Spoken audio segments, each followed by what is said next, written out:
Thank you very much. Good morning. This is a great morning for conspiracy theorists.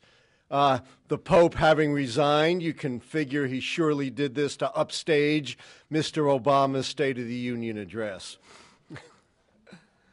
Probably he had a bigger agenda than that, I would imagine, but it's a great morning for news stories. I'm going to speak briefly about the State of the Union, about its history, its importance, about what Obama might be saying or not saying tomorrow, and the significance for the second-term agenda, policies of the United States, and the legacy of Barack Obama.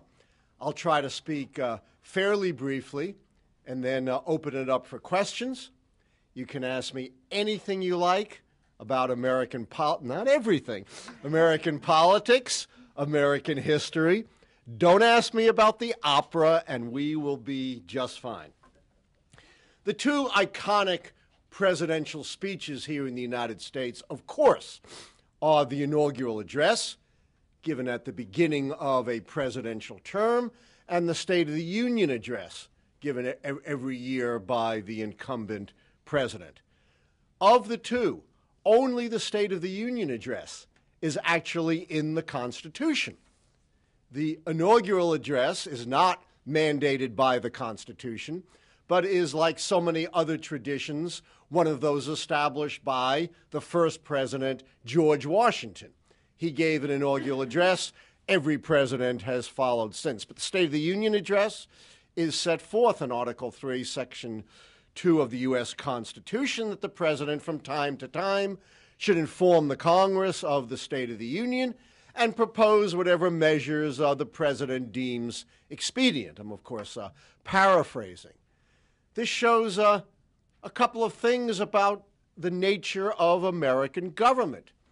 It shows the importance of the presidency, of course, that the president should be the one to set forth views on the State of the Union. And it also shows that the Founding Fathers, way back in the 1780s, did not intend the Congress and the president to be separated by a watertight barrier, but rather the president had a critical legislative function in proposing measures to the Congress of the United States. The State of the Union speech was originally presented in person until Thomas Jefferson, who was elected in 1800. Thomas Jefferson was the great Democrat, the man of the people, and he thought it was too magisterial, too king-like to present a State of the Union address in person, and he submitted it in writing. And that tradition lasted for over a century until broken by Woodrow Wilson in 1913, a great orator. Unlike Thomas Jefferson, who was a great writer but not a great orator, Wilson presented the State of the Union address in person. In 1923, Calvin Coolidge became the first American president to have his State of the Union address broadcast by radio. Prior to that, almost no one heard the State of the Union address, and there really wasn't much information about it presented to the American people. 1947, Harry Truman became the first president to have his State of the Union address broadcast by television. And in 1966, for the very first time, the opposition had a chance to give a response, and it was given by the minority leaders of the House and Senate, Everett Dirksen in the Senate and Gerald Ford in the House. And, of course, Gerald Ford would go on to become the only president of the United States, never elected president or vice president. He was appointed vice president and then became president upon the resignation of Richard Nixon. There has always been a fundamental difference between the inaugural address and the State of the Union address. The inaugural address has been meant to inspire, and there have been many memorable lines from inaugural addresses. Thomas Jefferson, in the spirit of harmony, saying, "We are all Federalists, we are all Republicans." Franklin Roosevelt saying, "We have nothing to fear but fear itself in the depths of the Depression." Abraham Lincoln in his second inaugural, looking ahead to the end of the war, saying, with charity for all, with malice toward none, with charity for all. John F. Kennedy famously stating, ask not what your country can do for you, ask what you can do for your country. Ronald Reagan saying, the government is not the solution, it's the problem. These are all from inaugural addresses. We don't have these great, ringing, memorable phrases from State of the Union addresses. In fact, many of the things we remember from the State of the Union, we remember with great irony. Bill Clinton declaring the era of big government is over in 1996.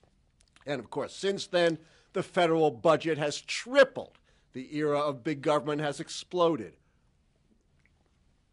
not ended. George W. Bush in 2002 coining that famous phrase, the axis of evil, identified as North Korea, Iraq, and Iran. Rather, the State of the Union is designed for policy. And if you could describe the speech in 3 words, it would be boring, boring, boring. You tend to get laundry lists of policy proposals rather than great dramatic themes or inspirational rhetoric. But sometimes the policies can be important. It was James Monroe back in the 1820s who used a State of the Union address to set forth the Monroe Doctrine, one of the most important elements of American foreign policy throughout our history that essentially told Europe to keep hands off the Americas. It was Franklin Roosevelt, after his 3rd unprecedented election in 1940, who used the State of the Union address to prepare the nation for aiding the victims of Nazi aggression and even eventually America entering the war. He used the State of the Union address to articulate his famous 4 freedoms: freedom from fear, freedom from want, freedom of speech, freedom of worship, principles that still guide this country today. It was in 1964 that Lyndon Johnson set out his plans for a great society and a war on poverty. So in fact, although generally lacking in inspiration, the State of the Union address can be very important in laying out policy.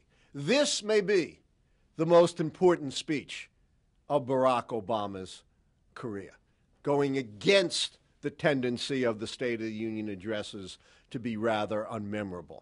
Why do I say that this may be the most important speech of Barack Obama's career?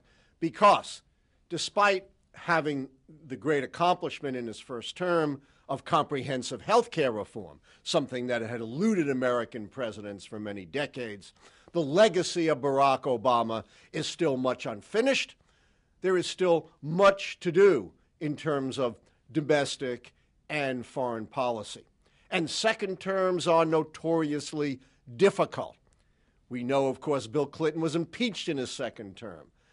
George W. Bush left his second term with some of the lowest approval ratings in the history of the presidency. Richard Nixon resigned. The great Franklin Roosevelt and Ronald Reagan had difficulties in their second term. So second terms are tough. And you've got to strike when the iron is hot. You've got to strike when you have that election mandate, you have the attention of the American people, and the country is not entirely wrapped up as yet in the midterm election and the next presidential election. Unfortunately, we have something in America called the perpetual campaign. We never seem to stop campaigning. And, already we're talking about the next presidential election and the next midterms. So this is the time for Barack Obama to strike and to set out an agenda. And as you know, Barack Obama has 2 enormous problems in implementing major policies during his second term. The first is the polarization of the political parties. That cannot be overstated. It used to be, just 30 or 40 years ago, that there were conservative Democrats and liberal to moderate Republicans, particularly conservative to moderate Democrats from the South and liberal to moderate Republicans from the Northeast. They're gone. They're almost wiped out entirely. And you have a point today, and this has been measured by political scientists, where political polarization approaches the mathematical maximum. The mathematical maximum. That is, the most liberal of Republicans is still more conservative than the most conservative of Democrats. The two parties open up as complete scissors with virtually no overlap. This is unprecedented in the recent history of the country. And it's real. The two parties simply do not agree on issues ranging from taxes to spending to the environment to catastrophic climate change to abortion rights to immigration. There is a great ideological divide between the parties. Second problem, of course, is that the House is controlled by Republicans. President Obama has to face divided government. And that is extremely difficult. And the truth is, no Democratic Party president in the history of the Republic has been able to achieve major domestic reform changes, as opposed to foreign policy, without also a Democratic Congress. That was true of Franklin Roosevelt. That, of course, was true of Lyndon Johnson, the two great Democratic domestic reformers. So, how does Barack Obama overcome polarization that's nearly at the mathematical maximum, that's real, that's ideological, that's fundamental? How does he overcome having a Republican House which is controlled by conservative Republicans? He can't do it by glad-handing. He can't do it by schmoozing. He can't do it by meeting with the House leadership. None of that is going to work because the divide is too fundamental. Rather, he has to take advantage of a fundamental feature of the United States Congress, and that is the Congress is like Wall Street. It operates on two principles: greed and fear. He ain't going to make them greedy for his policies, but how does he make them fearful? You know, great policy change in America usually takes place because of two things. One, a terrible crisis, like the Great Depression. Obviously, Obama's not hoping for that. Or very strong and powerful grassroots pressure and a grassroots movement like the Civil Rights Movement. And that is the key to the puzzle for Barack Obama. The only way he is going to get fundamental change through the Republican House is if he has the public behind him and major grassroots pressure on the politicians. The politicians themselves are not going to change. They're only going to do so if forced by the people. And I think Obama made a good start with an inaugural address that I thought was stronger in many ways than his first inaugural address, and usually second inaugural addresses are weaker. This was a stronger inaugural address. It was a very liberal inaugural address. He didn't give in, didn't give quarter to the conservatives.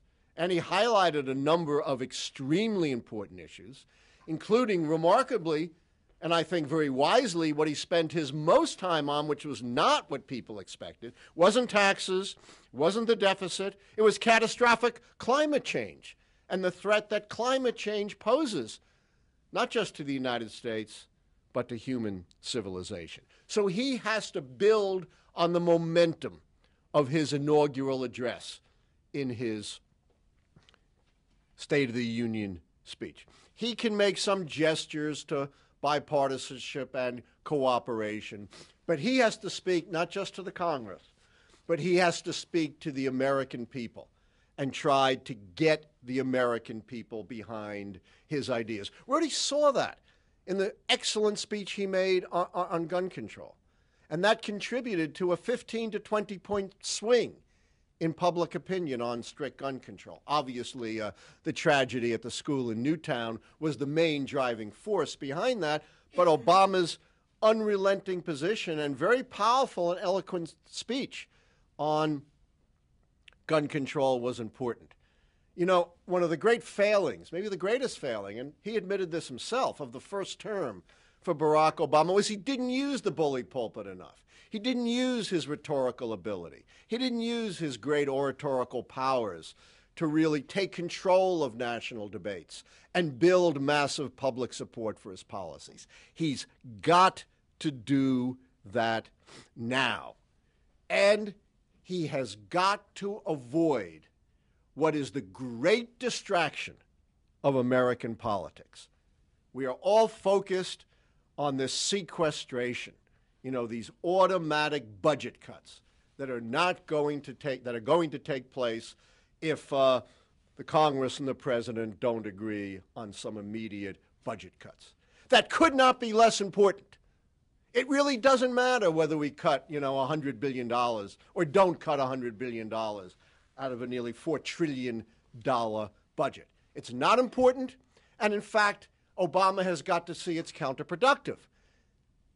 You don't want austerity in the short term. The economy is weak.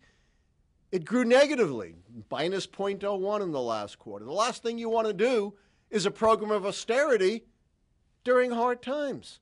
And yet, for some reason, we're all focused on this and we're all distracted by it. It's not important in the long run. And number two, it's the wrong thing to do. Yes, we have to focus on the deficit, but not with short-term budget cuts that are going to hurt the economy. We need long-term, fundamental entitlement reform. That's the exploding time bomb. And we need a way to deal with it, a very large defense budget. Do we really need many thousands of nuclear weapons in this new era? Aren't there ways in which we can deal with defense cuts? With cuts in an overly bloated, obsolete farm subsidy program? Can we deal with corporate welfare? Why are companies like Exxon getting special tax breaks when they're making $40 to $50 billion in profits? There are lots of fundamental things we can do about the deficit, but the wrong thing is to focus on austerity in the short term. He's got to have growth. He's got to have jobs. And that ties into, of course, this enormous issue of catastrophic climate change that Obama spent more time on than any other issue in his inaugural address. Now the issue is, all right, we saw the backswing and it was great. Now we need the follow through. We need specific, real proposals to deal with catastrophic climate change and not cap and trade. A number of you are from Europe and cap and trade doesn't work. It's not enforceable. It only affects carbon emissions at the far margins. He needs something fundamental. He needs to end all the subsidies to the big energy companies.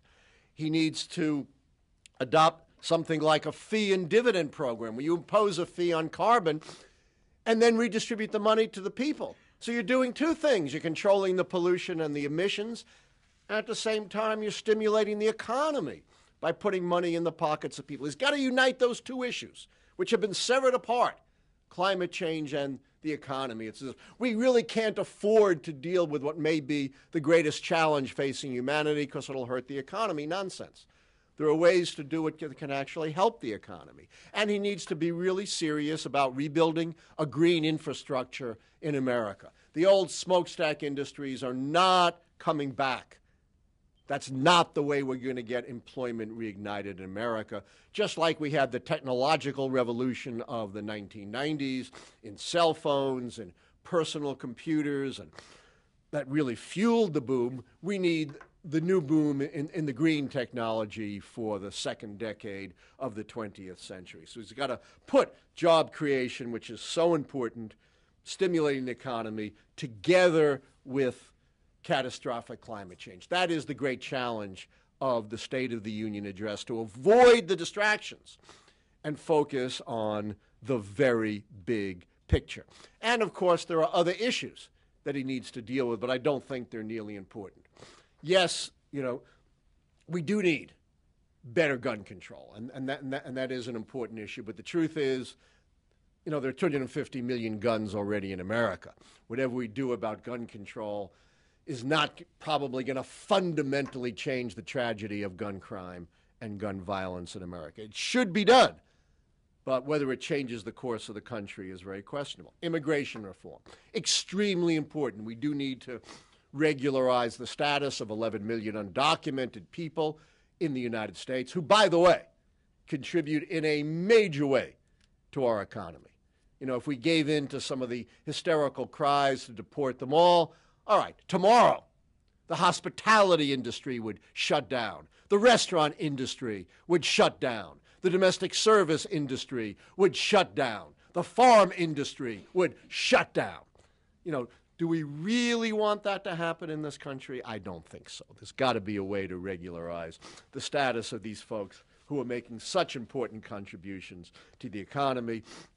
And that is another issue that the president needs to address. But again, I would put at the absolute top climate change and the economy, and everything else, including immigration and gun control, are secondary. And I think the president will talk about education as well, because, you know, old, unskilled jobs are not coming back. The future of the country is in education. I hate to tell you, I once made a very abortive run for the United States Senate. I ran in the Democratic primary in Maryland, and I assure you I'm a much better political analyst than I ever was political candidate. But we talked about education, and, you know, I'm an educator. And I said to the people, you know how many educators there are in the United States Senate? You want to take a guess? You know how many there are? 0. You know, education is supposed to be our future. 0 educators in the United States Senate, maybe 1 or 2 in the United States House. You know, we have all these professional politicians, but we don't have people who know how to work. Where are the scientists in our House and Senate, you know, who could advise us on climate change? The union leaders, you know, that they're not there. But he's got to talk about education as well, and what he is going to do to ensure everyone in the country has a real opportunity to be educated to the best of their ability. We still don't have that in the United States. Foreign policy, I think, will be a lesser theme. I think the big question is, will he talk about the hot issue right now, the drone strikes, and particularly the drone strikes against U.S. citizens abroad, which hurts him in his base, just like, you know, the surge in Afghanistan hurt him within his base? And will he talk about the tragedy in Syria, the nuclear weapons program in Iran, the war on terror in North Africa, relations with China and Russia? I think he will briefly touch upon those things, but I think this will be fundamentally a speech devoted to extremely important domestic issues, as it generally is, except in times of war or when war is imminent. So this is the challenge for Barack Obama. Take a speech that normally is boring, boring, boring, and make it exciting, make it interesting. Don't be distracted by the small issues, however prominent they may be in the headlines. Don't let that stuff fool you. Keep your eye on the big picture, President Obama, and inspire the American people to get behind a big agenda. Thank you so much. I'll take any questions. And just a reminder before we start, please state your name and your news organization, and we will start in the back. Yeah, and let me remind you all, I speak only for myself, not for the U.S. government, the U.S. State Department, American University, or even for my wife, Karen Strickler, who is here in the audience today. Just speak for me. Yes, sir. Go ahead. Okay. No, go ahead. Sorry, I got the microphone. Yes, Okay. go ahead. Gila Nouri from VOA, Voice of America, Afghanistan Service. It's great to hear all this preview about this State of the Union. My question is, of course, related to Afghanistan, since he will be... I can sit down? Okay. Since he will be speaking on foreign policy agenda, so one of the things is also defense cut. And then the change in the leadership, like Chuck Hagel is just approved to be a new Secretary of Defense, and the leadership of NATO changed. And I would like to know your view that as Afghanistan is one of the priority in his agenda, and he's going to talk about it, and what do you think he's just offering something new post-transition 2014? Yeah. Thank you. I don't know what he's going to say about Afghanistan, but I don't think it's going to be a big feature of the speech, which I think will be focused on domestic issues. I think he may talk about the fact that America's combat role in Afghanistan is going to end during his second term, of course. And I would hope he would talk about what America's post-combat role in Afghanistan would be. You know, we made a big mistake in Afghanistan right at the end of the 1980s, when after the withdrawal of the Soviets, America kind of withdrew from Afghanistan as well. You know, all right, you know, we got the Soviets out of there. What do we care about Afghanistan? That was a big mistake, and I think people realize that was a big mistake. And I hope he will at least briefly say, in terms of rebuilding Afghanistan in a peaceful way, we'll still stay engaged there. Okay, let's come up to the front.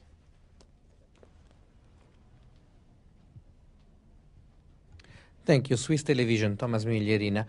How do you reconcile what you were saying about the fact that he needs to address grassroots and be strong with climate change? That doesn't seem to be a top priority in the moment in the American public. And this issue about building grassroots, if I understand, he's turning his campaign into some kind of political action committee or something. How much can he be explicit and so on, and reconcile the fact that it doesn't have anything more to win with the fact that the party presumably wants to win the elections in 2 years? Great points. I'm going to address your second point first, the bigger point. What kind of power does Barack Obama have since he's not running for re-election again? He has tremendous power if he realizes it. Some of you may have heard my presentation before the 2012 election on the keys to the White House. Any of you hear that? Yeah, and so that's a system for predicting and explaining how presidential elections work. It's been correct since 1984, almost 30 years. I've been predicting since I was 9 years old, and it's hit 8 elections in a row. And the theory, which I think has been validated by this prediction, is this, that the re-election of the party holding the White House depends upon the performance of the incumbent president, whether or not that president is up for re-election. So George H.W. Bush won the presidency in 1988, not because he was such a great candidate. People thought he was a terrible candidate. You know, he was the guy who couldn't complete a sentence, who reminded every woman of the first husband that they had dumped, you know, who called Ted Koppel Dan Rather on national television. Why did he win? The record of the Reagan years. Second term, peace, prosperity, domestic tranquility, enormous growth in jobs and the economy. Why did John McCain lose in 2008? Admittedly, he wasn't the greatest candidate because of all the disastrous record of the George W. Bush administration, you know, leaving office with the lowest approval ratings in history, the economic meltdown, the foreign policy problems. So what the Democrats have to realize is if they want to win in 2016, there better be a very successful second term for Barack Obama, or the presidency will turn over to the Republicans. So every Democrat, especially those like Hillary Clinton and Andrew Cuomo and Joe Biden, who might have presidential ambitions, have to be doing everything in their power to make sure that Barack Obama has a successful term. And by the way, one of the keys to the White House is achieving major policy change. He won that in his first term with health care. It would help the Democrats a lot if he had to win it in his second term. With respect to your first question, you're absolutely right. Climate change has not been a front and center issue for the American people. But why not? Because there's been no leadership on climate change. It was the orphan issue of the 2012 campaign. It was barely mentioned by the candidates. I don't think it came up at all in any of the presidential debates.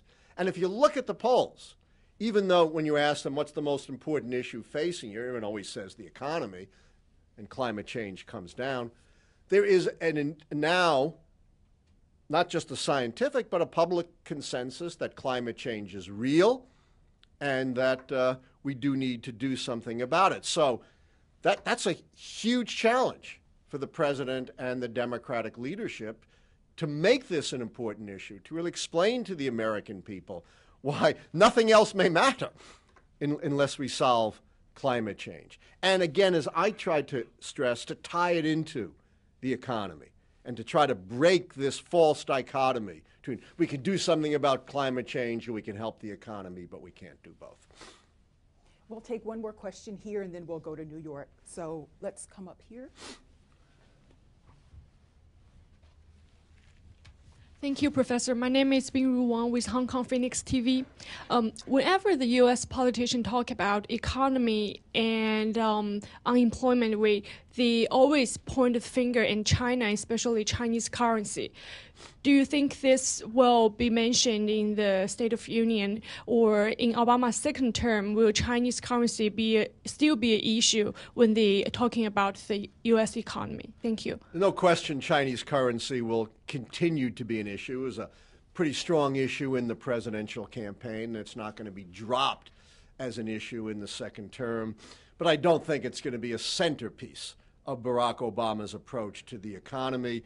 And if mentioned at all in the State of the Union, I think it would be mentioned very, very briefly. He's got to talk about things that can be done, as opposed to, yeah, we're going to make China change its currency policy. It sounds nice, but as we know, that's not something an American president can snap his fingers and do. New York? Yeah.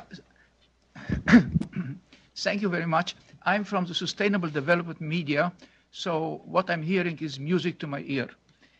Now, I'm looking at June 1999 Clinton era executive order to help the challenge of global warming by requiring each federal agency to reduce greenhouse gas emissions from energy use in buildings by 30% below 1990 levels by 2010.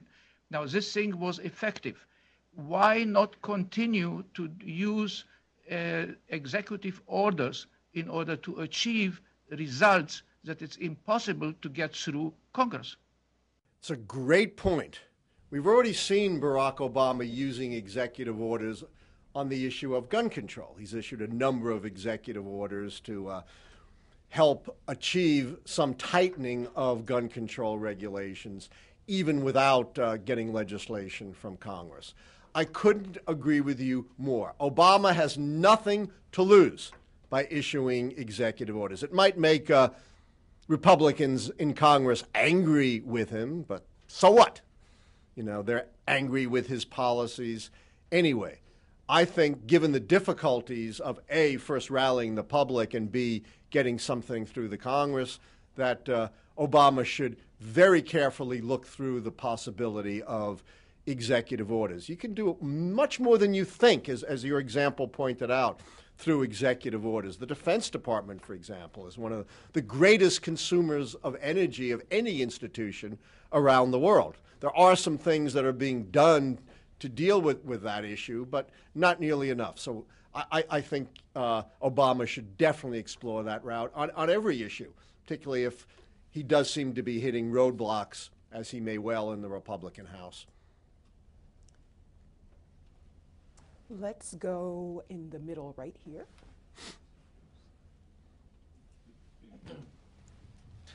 Hi, my name's Nick O'Malley. I'm from the Sydney Morning Herald of Australia. Can you tell us anything about the mechanics of putting together a State of the Union speech? Is there lobbying from various parts of the administration for the inclusion or exclusion of positions? There's lobbying from everybody. This is the speech where you lay out the policy. The inaugural address is very personal. And usually, you know, especially someone like Barack Obama, who's a great writer and great speaker, will largely do the inaugural address himself. But there will be enormous input into a State of the Union from, of course, from elements within the administration, from the Democrats in the Congress. And while they might not be able to get to the president, there's also intense lobbying by all the special interests. So absolutely, a lot goes into this speech, which is why it often comes out looking like a laundry list, you know, because you're dealing with so many different constituents. I hope Obama doesn't do that.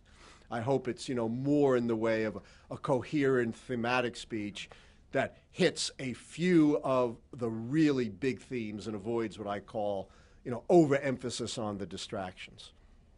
We'll take one more question here and then go back to New York. Let's take the gentleman in the back there.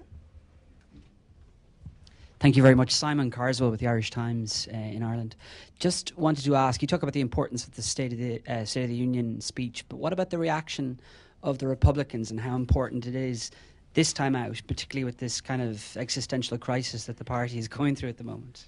Well, you're absolutely right. The Republican Party is going through an identity crisis, what I call an implosion. It's not so much anything the liberals have done to them, but an implosion in terms of the contradictions within their own ideologies. And one thing I really need to stress to all of you here is a lot of what you hear about Republicans and conservatives is just wrong. Conservatism has nothing to do, and I repeat that, nothing to do with fiscal responsibility or small government. Who was the biggest spender in the history of the presidency? Anybody know? George W. Bush, by far. Who built the biggest bureaucracy in the history of the world? George W. Bush in the Department of Homeland Security. If conservatives were really serious about fiscal responsibility, they obviously would be considering a mix of tax and spending. Everyone knows you can't do it by spending alone. Terms of big government, it's nothing to do with big and small government. There's liberal big government, there's also conservative big government. Look how apoplectic the conservatives are about cutting defense. They don't want small government when it comes to defense. They don't want small government when it comes to the military. They don't want small government when it comes to social issues like abortion, pornography, gay rights. So the debate between liberals and conservatives has nothing to do with the size of government or fiscal responsibility. It has everything to do with what you want government to do. Nobody cuts government. Of course, everybody screams about cutting government when they're out of power. But once they're in power, nobody cuts government. Ronald Reagan didn't cut government. He redirected government to more conservative priorities, but he didn't cut it. So I do think the Republicans have a lot to figure out here, and I guess Marco Rubio will be doing this. And what everyone is going to be looking for, of course, is immigration policy. After all, he is the Latino face of the Republican Party, and people are going to be looking to see what Marco Rubio has to say about immigration. And they're also going to be looking to see, does he have something positive to say, other than kind of being the party of no, just contradicting the Democrats. So I do think that usually nobody pays any attention whatsoever to the opposition response. But I think because it's Marco Rubio and because there is this crisis within the Republican Party, there will be a lot of attention paid there. Our next question will come from New York. Hi, my name is Mercedes Gallego with the newspaper El Correo from Spain. Tomorrow is Lincoln's birthday. We all know how much this president loved Lincoln, and this is the year of Lincoln in Hollywood. So I have two questions about that. First, what do you expect Obama to say about Lincoln tomorrow? And second, what do you think Obama has to learn from Lincoln's second term? All right, I'm going to end. I don't know exactly what he's going to say about Lincoln. Probably not a whole lot. You got to be careful to compare yourself to Lincoln, It's like if you're a baseball player comparing yourself to Babe Ruth, or if you're a soccer player, football player for all of you, comparing yourself to Pele, It's a pretty high bar to set. So I think he'll be brief about Lincoln. Here's what I think he has to learn from Lincoln. That something I've really been saying, that you got to be willing to take political risks and go after the big issues. As you know, there's this film, Lincoln, and it focuses on the passage of the 13th Amendment, one of the most important measures in the history of the country because it ended slavery. And if any of you saw the movie or read any biographies of Lincoln, it was not a sure thing. It was very, very difficult to get through the 13th Amendment, and people within his own cabinet didn't want him to do this, but he was willing to think big and go after the big prize. Secondly, what I think he can learn from Lincoln is you can grow and change in office. You know, Lincoln evolved to being an abolitionist when it came to slavery. He didn't enter office that way at all. He was not advocating abolition, didn't even think we had the power to do so. And his priority early on was getting the Union back together, not ending slavery. But he grew and he developed and he understood that you couldn't have a harmonious Union while you still had slavery. That ending slavery was part and parcel to binding the Union back together. And he came to this extraordinary realization expressed in one of the greatest speeches in all of American history, the second inaugural, that this terrible, horrible, bloody Civil War, by far and away the most bloody war in American history per capita, given how small the population, may well have been expiation for the sins of slavery. Can you imagine a president saying that kind of thing today when, you know, no one's ever asked for sacrifices or to look hard within themselves? That's another thing he can learn from both Lincoln and from Kennedy. You know, maybe you need to ask the American people for some sacrifices. Maybe you need to ask them to look hard within themselves and realize that perhaps this country has not always been on the right course and some fundamental course corrections are needed. So those are a couple of the things I think you can learn from Lincoln. We will go to the gentleman here and then the lady in the back. Hi, how are you? Thank you for doing this. My name is Xavier Villa, Public Radio, headquartered in Barcelona. You mentioned that healthcare, besides healthcare, his legacy, Obama's legacy isn't finished. Do you think, though, that only that is enough as to build a legacy on? Or put another way, if he did nothing else, would that be enough to be remembered as a very good president? Thank you. So it's a really good question.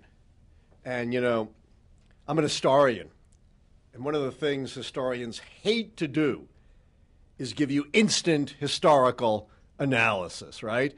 As you know, the legacy of presidents actually changed. Harry Truman left office despised. You know, he had approval ratings, you know, down where Nixon's and George W. Bush's were. And yet today we regard Harry Truman as a near great president. Dwight Eisenhower was kind of derided as this out-of-touch golfer when he was president. Today we have great esteem for Dwight Eisenhower, so it's very difficult to give an instant analysis. But let me say this. Barack Obama would not be satisfied with just health care. He would not think that that's enough for the kind of legacy that he wants. He wants a bigger legacy. And he wants to do something that's hard to do. It's almost never done. Build a lot of that legacy in your second term. Usually it's built in your first term. You know, almost all the New Deal programs of Franklin Roosevelt were first-term programs. Ronald Reagan's, all of his economic programs, first-term programs. Hard to build a legacy in your second term, but I think that's what he wants to do. And that's why I think this particular speech is not one of those forgettable State of the Unions, but an extremely important speech. And as I said, I think he's got to keep his eye on the big picture if this speech is going to be part of his legacy-building campaign. And remember, you know, you don't build a legacy by going out to build a legacy. It doesn't work. You know, you build a legacy by accomplishing things. Carla Turner, Canadian Broadcasting. What do you think about the extent of his agenda that he's already laid out? I mean, isn't it pretty large and hard to accomplish? You know, climate change, gun control, immigration, the economy. Can he accomplish all or part or any of it? It's going to be tough. It is a large agenda. But, you know, what's really interesting, if you look at the great reforming presidents like Lyndon Johnson, Ronald Reagan, Franklin Roosevelt, they accomplished a lot in a very short period of time. You know, no one's ever going to do what Franklin Roosevelt did to get 15 major bills in 100 days. But reform does tend to come in clusters. And it is not impossible that he can accomplish, maybe not all, but much of his agenda. But he's got to prioritize. He can't put equal political capital on gun control in the economy, or gun control and catastrophic climate change. He's got to decide what is most important. My view is it's the economy and the environment and climate change, and all the other issues are secondary. But he's got to make his own decisions, and it's a balance. All right, maybe these big issues are most important, but maybe I have a better chance on a smaller issue like gun control. That's always a balance that a president has to take. And, I would hope he would tilt that balance towards the big things, but that remains to be seen. We'll take the gentleman in the back. Dmitry Onopchenko, Inter television channel from Ukraine. Professor, I just want to ask, speaking about the immigration reform, which main messages should we expect? And secondly, you're absolutely right that the president will address his messages not only to politicians, but to ordinary people, to people from the street. And this moment that the president is seeking for public support, how will it change his speech? Thank you. Yeah, I think it will change the speech. As I said, I hope it will be less of the laundry list kind of speeches that you often get in the State of the Union, and more like Franklin Roosevelt's State of the Union after his third election in 1940, where he hit on big themes, where he was eloquent, where he had this very memorable idea of the four freedoms. I hope that will be the model for Barack Obama's first State of the Union speech. And, I think the two issues, and I don't think they're the biggest ones, but the two issues where he's most likely to get something out of the Republican House are gun control, where he's likely to get some kind of expanded registration, and immigration reform. And the reason he's likely to get something about immigration reform out of the House is right now the Republicans are working against demography. And you can't beat demography. You can't beat birth rates, migration rates.